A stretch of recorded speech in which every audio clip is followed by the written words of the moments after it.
दोस्तों, आज की दीर्घोत्तरी प्रश्नों की प्रथम वीडियो में केवल 6 दीर्घोत्तरी प्रश्नों के विषय में चर्चा करेंगे जो बोर्ड परीक्षा में बार बार पूछे जाते हैं। इसलिए आज की इस वीडियो को प्रारंभ से अंत तक अवश्य देखें और यदि आप मेरे चैनल के लिए नए हों तो प्लीज़ मेरे चैनल को लाइक एंड सब्सक्राइब अवश्य करें ताकि दीर्घोत्तरी प्रश्नों की वीडियो 2 का नोटिफिकेशन होते हुए उसकी सूचना आपको तुरंत मिल सके। तो आइए आज की वीडियो प्रारंभ करते हैं। दीर्घोत्तरी प्रश्न नंबर 1, विद्युत द्विध्रुव आघूर्ण से आप क्या समझते हैं? इसका मात्रक बताइए। वैद्युत द्विध्रुव के लिए निरक्षीय स्थिति में वैद्युत क्षेत्र की तीव्रता के लिए व्यंजक प्राप्त कीजिए। इसका उत्तर इस प्रकार है। विद्युत द्विध्रुव आघूर्ण किसी विद्युत द्रव्य के दोनों आवेशों में से किसी एक आवेश और दोनों आवेशों के बीच की अल्पतम दूरी के गुणनफल को द्विध्रुव का द्विध्रुव आघूर्ण कहते हैं और इसे P से प्रदर्शित करते हैं। माना द्विध्रुव के एक आवेश Q और दोनों आवेशों के बीच की दूरी 12 है तो विद्युत द्विध्रुव आघूर्ण P बराबर Q × 12। इसका मात्रक मीटर कूलम होता है। विद्युत द्विध्रुव आघूर्ण एक सदिश राशि है जिसकी दिशा ऋण आवेश से धन आवेश की ओर होती है। विद्युत द्विध्रुव के लिए निरक्षीय स्थिति में वैद्युत क्षेत्र की तीव्रता का व्यंजक। इसका व्यंजक ज्ञात करने के लिए चित्र के अनुसार एक आरेख तैयार कर लेते हैं।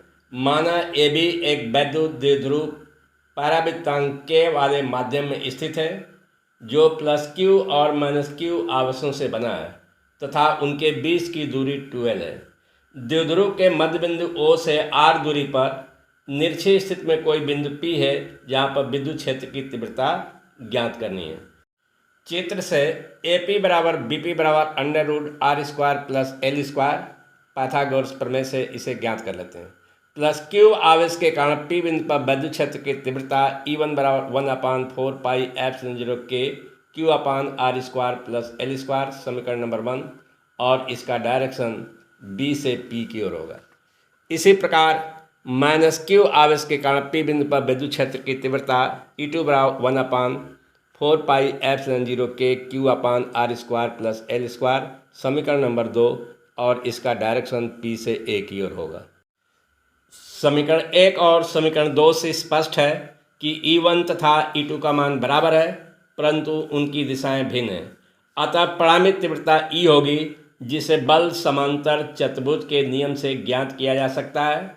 अतः परिणामित तीव्रता E² बराबर E1² + E2² + 2E1 E2 cos 2θ बराबर E1² + E1² + 2E1 E2 cos 2θ बराबर 2E1² + 2E1² cos 2θ और इसमें से 2E1² कॉमन लेने पर ब्रैकेट के अंदर आएगा 1 + cos 2θ और 1 + cos 2θ बराबर होता है 2 cos² θ।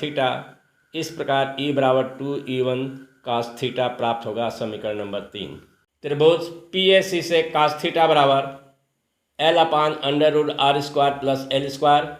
E1 तथा cos θ का मान समीकरण 3 में रखने पर E का मान प्राप्त होगा 1/4πε0 K P/R² + L² का होल पावर 3/2।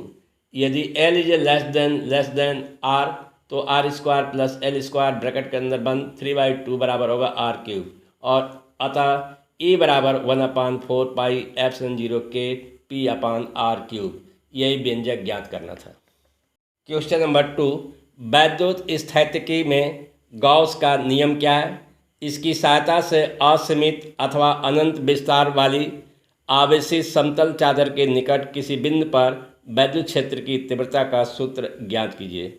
इसका उत्तर इस प्रकार है। गॉस के नियम या प्रमेय। इस नियम के अनुसार किसी बंद पृष्ठ से गुजरने वाले वैद्युत फ्लक्स उस पृष्ठ के भीतर उपस्थित कुल आवेश Q का 1/ε0 गुना होता है अर्थात φE बराबर Q × 1/ε0। आवेशित अनंत समतल चादर के कारण वैद्युत क्षेत्र की तीव्रता ज्ञात करना। माना निर्वात में स्थित अनंत विस्तार वाली एक समतल धन आवेशित समतल चादर ABCD पर पृष्ठ आवेश घनत्व सिग्मा है चादर के निकट r दूरी पर स्थित बिंदु P पर वैद्युत क्षेत्र की तीव्रता ज्ञात करनी है। पुनः मान लिया चादर से दूसरी ओर r दूरी पर एक दूसरा बिंदु P डैश है। अब एक ऐसे बेलनाकार पृष्ठ की कल्पना करते हैं जो बिंदु P तथा P डैश से गुजरती हो। बेलनाकार पृष्ठ ग्राउसियन पृष्ठ का कार्य करेगा। बेलन के दोनों सिरे से होकर गुजरने वाली वैद्युत फ्लक्स फाई ई बराबर integration A E vector dot D A vector plus integration A E vector dot D A vector बराबर जो है कि 2AE समीकरण नंबर 1।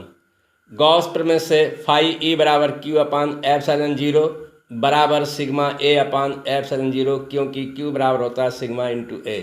समीकरण 1 और 2 से सरल करने पर ई का मान सिग्मा अपान 2 एप्सिलॉन 0 प्राप्त होगा, जो आवश्यक व्यंजक होगा।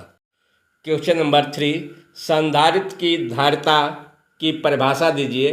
टी मोटाई तथा के परावृत्तांक वाले पदार्थ से आंशिक रूप से भरे एक समांतर प्लेट संधारित्र की धारिता के लिए व्यंजक व्युत्पन्न कीजिए, अथवा समांतर प्लेट संधारित्र की धारिता के लिए सूत्र का निगमन कीजिए जब इसकी प्लेटों के बीच आंशिक रूप से परावैद्युत पदार्थ रखा हो। इसका उत्तर इस प्रकार है।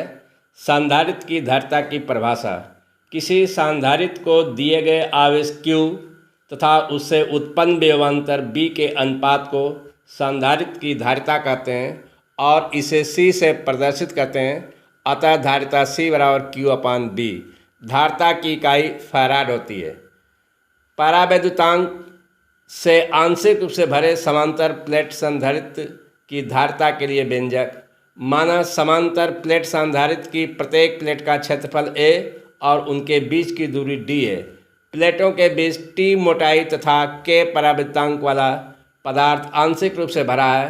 प्लेटों को प्लस Q तथा माइनस Q आवेश देने पर प्लेटों के बीच Y में वैद्युत क्षेत्र की तीव्रता E0 बराबर सिग्मा अपान एप्सिलॉन 0 या E0 बराबर Q अपान A एप्सिलॉन 0 समीकरण नंबर 1 ब्रैकेट के अंदर दिया सिग्मा बराबर Q अपान A। प्लेटों के बीच परावैद्युत में विद्युत क्षेत्र की तीव्रता E बराबर सिग्मा अपान K एप्सिलॉन 0 बराबर Q अपान K एप्सिलॉन 0 समीकरण नंबर 2। प्लेटों के बीच D माइनस T दूरी Y में तथा T दूरी परावैद्युतांक में है। अतः प्लेटों के बीच विभवांतर B बराबर E0 ब्रैकेट के अंदर D minus T plus E into T समीकरण नंबर 3। समीकरण 1 तथा समीकरण 2 से E0 तथा E का मान समीकरण 3 में रखने पर B बराबर Q upon A epsilon 0 bracket के अंदर D minus T plus Q upon K A epsilon 0 into T बराबर B बराबर Q upon A epsilon 0 bracket के अंदर D minus T plus T अपान K समीकरण नंबर 4। धारिता की परिभाषा से C बराबर Q अपान B। समीकरण 4 से B का मान इसमें रखने पर गणना करने पर C का मान प्राप्त होगा epsilon 0 A upon D minus T plus T upon K। यही व्यंजक है। उपरोक्त समीकरण से स्पष्ट है कि संधारित्र के प्लेटों के बीच परावैद्युता रखने पर संधारित्र की धारिता बढ़ जाती है। क्वेश्चन नंबर 4, मुक्त इलेक्ट्रॉन के अफवाह वेग या अनुगमन वेग से आप क्या समझते हैं? मुक्त इलेक्ट्रॉनों के अफवाह वेग के आधार पर ओम के नियम का निगमन कीजिए। इसका उत्तर इस प्रकार है। अफवाह वेग या अनुगमन वेग किसी धातु के सिरों के बीच विभवांतर स्थापित करने पर सभी मुक्त इलेक्ट्रॉन वैद्युत क्षेत्र के विपरीत दिशा में जिस औसत वेग से गमन करते हैं उसे अनुगमन वेग या अफवाह वेग कहते हैं और इसे BD से प्रदर्शित करते हैं। अफवाह वेग के आधार पर ओम के नियम का निगमन: माना एक धातु के तार की लंबाई स्मॉल l और पृष्ठ काट का क्षेत्रफल a है। जब तार के सिरों के बीच विभवांतर B आरोपित किया जाता है तो उसमें I विद्युत धारा प्रवाहित होने लगती है। यदि तार के एकांक आयतन में मुक्त इलेक्ट्रॉनों की संख्या स्मॉल n हो तो I बराबर NeABD समीकरण नंबर 1, जहाँ पर BD अनुगमन वेग है। चालक के भीतर वैद्युत क्षेत्र की तीव्रता E बराबर B अपान L तथा चालक में मुक्त इलेक्ट्रॉनों पर लगने वाला बल F बराबर small e into capital E। अतः इलेक्ट्रॉनों का द्रव्यमान m हो तो इलेक्ट्रॉन में उत्पन्न त्वरण A बराबर F/m बराबर small e into capital E अपान m या A बराबर स्मॉल e B/ml समीकरण नंबर 2। यदि किसी इलेक्ट्रॉन की धन आयनों से हुई दो क्रमगत टक्करों के बीच समय अंतराल टाउ हो तो मुक्त इलेक्ट्रॉनों का वेग BT बराबर 0 प्लस A टाउ समीकरण नंबर 2। समीकरण 2 से A का मान समीकरण 3 में रखने पर BT बराबर EB into tau upon ml समीकरण नंबर 4। यह अनुगमन वेग तथा विभवांतर में संबंध प्रदर्शित करता है। BT का मान समीकरण 1 में रखने पर I बराबर NEA/EB upon ml into tau या I अपान B बराबर NE² A tau upon ml या B अपान I बराबर ml upon NE² A tau समीकरण नंबर 5। ml upon NE² A tau एक निश्चित ताप पर दिए गए तार के लिए एक नियतांक होता है, इसे तार का प्रतिरोध R कहते हैं। अतः समीकरण 5 से B अपान I बराबर R बराबर नियतांक या B समानुपाती I, यही ओम का नियम है। क्वेश्चन नंबर 5, किरचॉफ के वैद्युत परपथ संबंधी नियमों की सहायता से संतुलन अवस्था में व्हीटस्टोन के लिए सूत्र P अपान Q बराबर R अपान S प्राप्त कीजिए, जहाँ P, Q, R तथा S चारों भुजाओं के प्रतिरोध हैं। अथवा व्हीटस्टोन सेतु का सिद्धांत क्या है?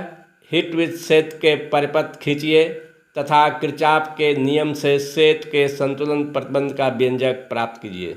इसका उत्तर इस प्रकार है।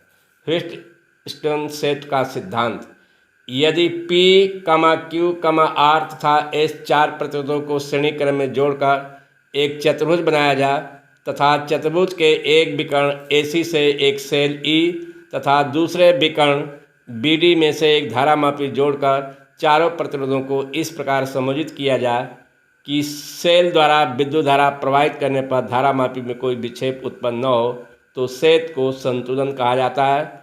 इस अवस्था में किन्हीं दो संलग्न भुजाओं के प्रतिरोधों का अनुपात से दो संलग्न भुजाओं के प्रतिरोधों के अनुपात के बराबर होता है। व्यंजक की स्थापना: सेतु की संतुलन अवस्था में किरचॉफ के द्वितीय नियम से खंड ABDA में I1 into P minus I2 into R बराबर 0 या I1P बराबर I2 R समीकरण नंबर 1। इसी प्रकार से खंड BCDB में किरचॉफ के द्वितीय नियम से I2 into Q minus I2 into S बराबर 0 या I1Q बराबर I2S समीकरण नंबर 2। समीकरण 1 में समीकरण 2 से भाग देने पर P अपान Q बराबर R अपान S। क्वेश्चन नंबर 6, भूचुम्बकत्व के विभिन्न अवयव क्या हैं? उपयुक्त आरेख बनाकर इनमें परस्पर संबंध ज्ञात कीजिए। इसका उत्तर इस प्रकार है। भूचुम्बकत्व के विभिन्न अवयव या घटक निम्न हैं। नंबर 1, दिक्पात कोण।